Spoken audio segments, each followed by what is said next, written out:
Alam mo ba na ang isla ng Corridor ay hindi sakop ng Bataan, kung hindi ng Cavite? Kumusta? Ako, si Rachel Pulion, at welcome sa Wayback Wednesday kung saan pag-uusapan natin ang mga pangyayari at bagay-bagay ng ating nakaraan at kasaysayan. Tara, pag-usapan natin ang Corregidor Island.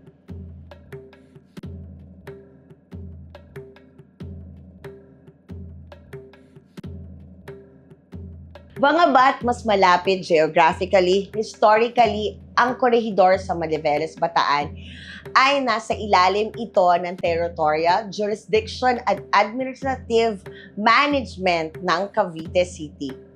Ngunit paano nga ba nangyari ito? Sinasabi during the pre-colonial times, wala kahit isang probinsya ang nakakasakop sa Corregidor. Napasa ilalim lamang ito sa kamay ng mga Kastila nang dumating si Miguel Lopez de Legazpi at ang kanyang mga tauhan sa Manila Bay noong May 19, 1570. Under the Spanish sovereignty, si Legazpi ay pinahintulutan na itatag ang kabisera ng Pilipinas sa Maynila, habang sa Corregidor ay ginawang kuta ng depensa, kulungan, Pinang Institute at Custom para inspeksyonin ang mga barkong papasok sa Maynila.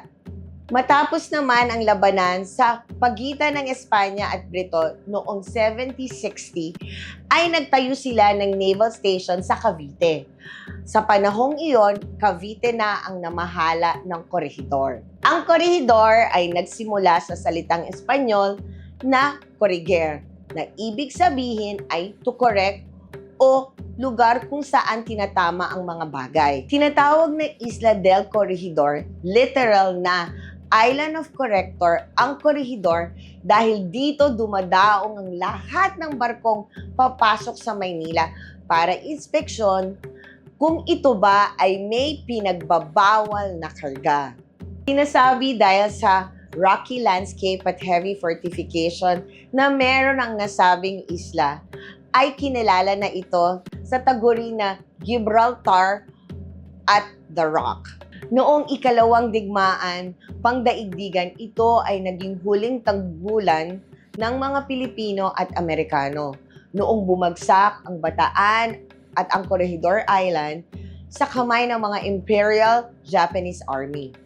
Sa pamumuno ni Lieutenant General Homa Nasaharu, kanyang tinipon ang 76,000 na sundalong Pilipino at Amerikano para pagmartsahin mula Mariveles patungo sa Camp O'Daniel sa San Fernando, Pampanga, na kung tawagin ay ang Bataan Death March. Sa ngayon, ilan sa mga gumuhong gusali o estruktura nitong noong World War II ay hindi na nila pinarestore bilang pag-aalala na rin sa mga sundalong Pilipino at Amerikano na namatay habang pinagtatanggol ang ating bansa laban sa mga Hapon. Kabilang ang Malinta Tunnel na nagsilbing ospital, taguan ng bala at bomb shelter noong World War II at ang mile-long barrack na dating tinitirahan ng mga American military official at nakadistino dito. Kung nais nyo malaman ang buong kwento, tumingin lamang sa comment section at nandoon lahat ng link ng source ng video na ito. At samahan nyo muli kami sa aming susunod na Wayback Wednesday. At ako, si Rachel Pulion. At ngayon, alam mo na.